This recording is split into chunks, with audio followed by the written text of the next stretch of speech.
Hello and welcome, my dear friend. There's a sound to this moment, faint but precise, like a key finally turning in a lock you've carried for years. You hear it before you see what opens. Your chest loosens, your breath lands.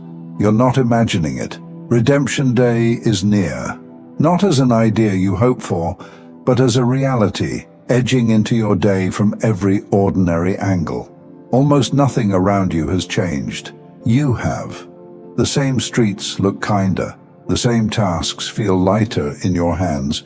It's the difference between pushing a door and feeling it push back. Then one day, it doesn't. And in that quiet shift, something sacred is revealed. The marks you carry are not proof of failure. They're proof of effort. Proof that you kept reaching for meaning even when it hurt to stretch that far.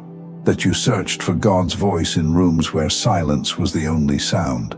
Those scars don't tell a story of damage. They tell the story of someone who refused to stop becoming. Heaven treasures that kind of beauty, the kind born from endurance, not ease. In the middle of it all, redemption was quietly preparing to reveal itself. It never arrives loud. It comes softly, like sunrise through a quiet window. You're standing in that thinning hour now. Night hasn't forgotten you. Light has simply outlasted it. Notice the shift without interrogating it. What once felt like a permanent verdict is becoming context. Places where your voice used to tremble now hold steady. Rooms that once swallowed your peace are losing their appetite. The old narrative still knocks, but it doesn't own the house anymore.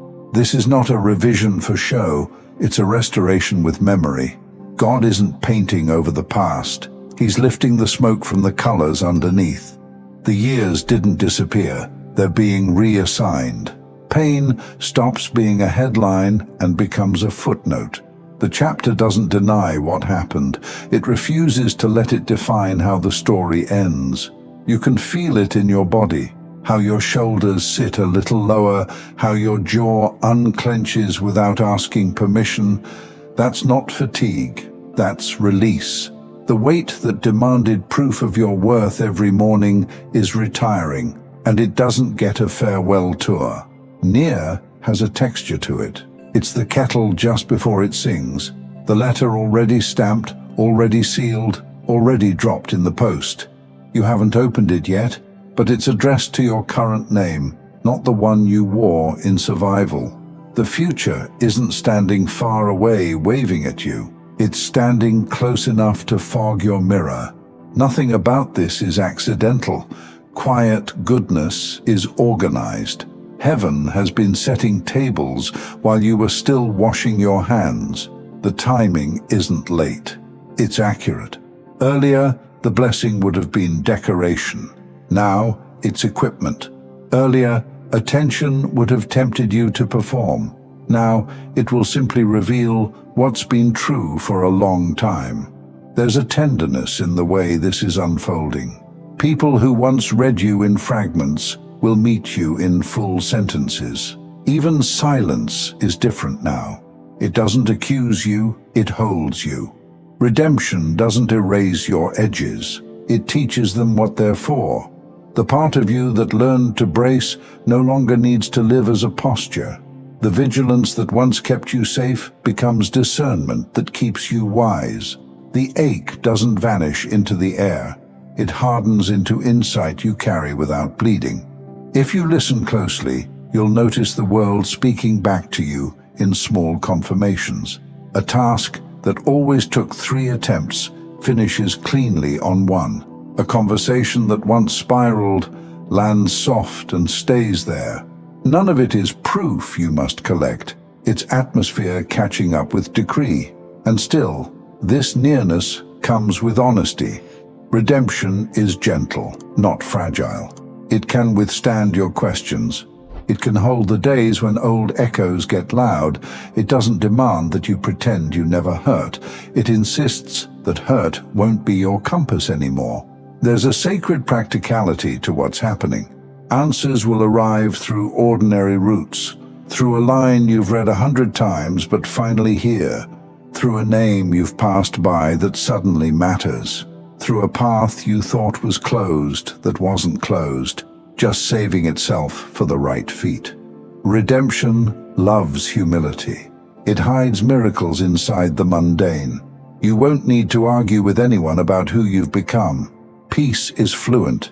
It translates you without effort. The ones meant to understand will. The ones who don't aren't an obstacle. They're a backdrop. Your life won't shout at them. It'll make sense in front of them. If the mind tries to bargain, is it too soon? Am I ready? What if it slips? Remember, doors don't hold themselves open by accident. What's meant for your hands won't punish you for touching it. The grace arriving now fits. It doesn't rattle. It sits where it belongs and lets you breathe. Think of a field after heavy rain. The soil that couldn't receive anything finally drinks. Seeds that looked like losses reveal they were only waiting for this exact weather. That's your life today. Same ground, different sky. New harvest rising from places you buried and said goodbye to. Nothing sacred was lost. It was being timed. Near does not mean fragile. It means timed to precision. Some parts will appear quietly, then all at once. You will turn a corner you've turned 1,000 times and feel it. The soft certainty that the worst is no longer in charge of your name. You won't need fireworks to believe it. The ease itself will be enough. Redemption Day is near, my friend. Close enough to change the way this sentence ends as you hear it. Close enough that your tomorrow is already borrowing its light from your today. Close enough that you can touch it without gripping, receive it without defending, walk in it without announcing. You know, redemption has a way of being misunderstood. People imagine it as a clean slate, painless, polished, free of memory. But every great soul who's ever tasted redemption has known it doesn't arrive wrapped in ease. Real redemption never feels like winning a prize. It feels like exhaling after years of holding your breath. It's not the absence of struggle, it's the redefinition of it. The painter's masterpiece is born from smudges. The runner's victory is carved into tired legs. The healed heart still carries the outline of what it survived. That's how you know it's real. It doesn't sparkle, it breathes. See, your redemption isn't narrating a perfect life. It's narrating a true one. The kind where grace and grit share the same page. Where the scar isn't edited out, but transformed into evidence that healing works. And you're living that evidence right now. Peace no longer feels like a guest. It's starting to sound like the house itself. And if there are still flickers of pain, they don't own the story. They're just the echo of an old language fading out. You're not just being comforted, you're being reintroduced. The version of you that thought endurance was your only identity is meeting the one who remembers joy without guilt. You're realizing that redemption doesn't erase history. It redeems how you carry it. What once made you flinch now makes you wise. What once kept you silent now teaches you how to speak with precision, not apology. It's happening now, not tomorrow. Not when everything feels secure again. Now, inside the half-quiet moments where your breath sinks with something larger than anxiety.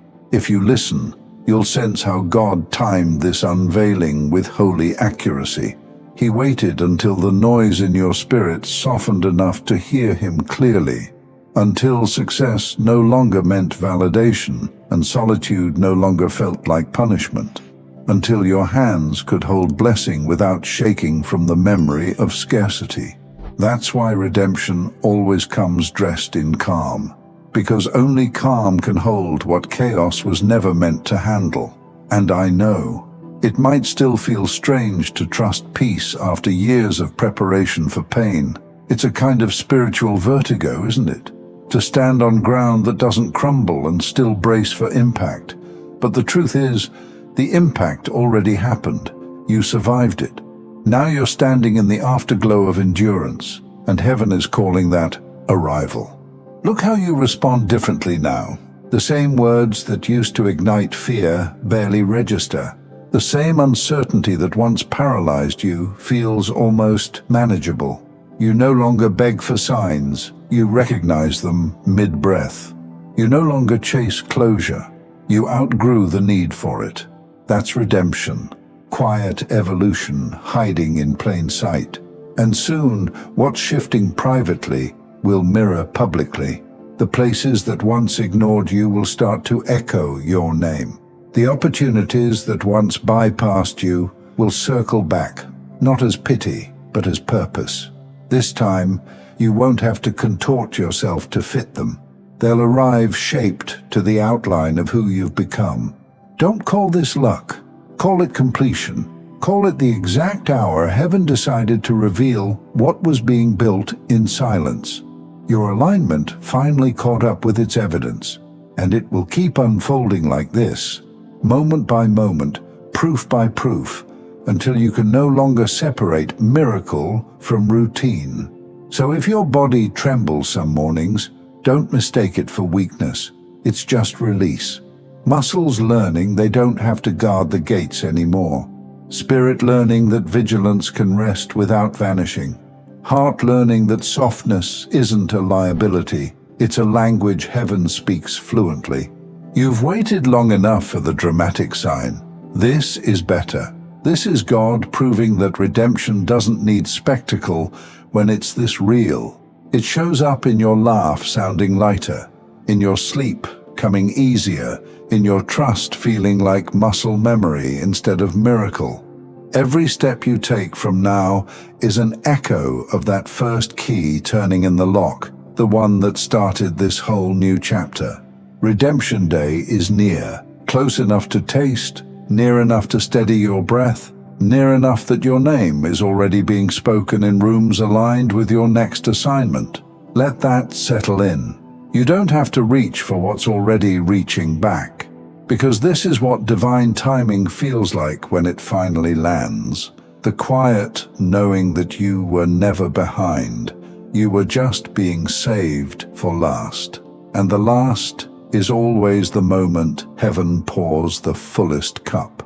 As we close, I want to invite you to my second channel. It's filled with peaceful ambient music, created for moments when you need calm, stillness, or gentle focus. You can tap the playlist on your screen, and I'd be grateful to have you join me there.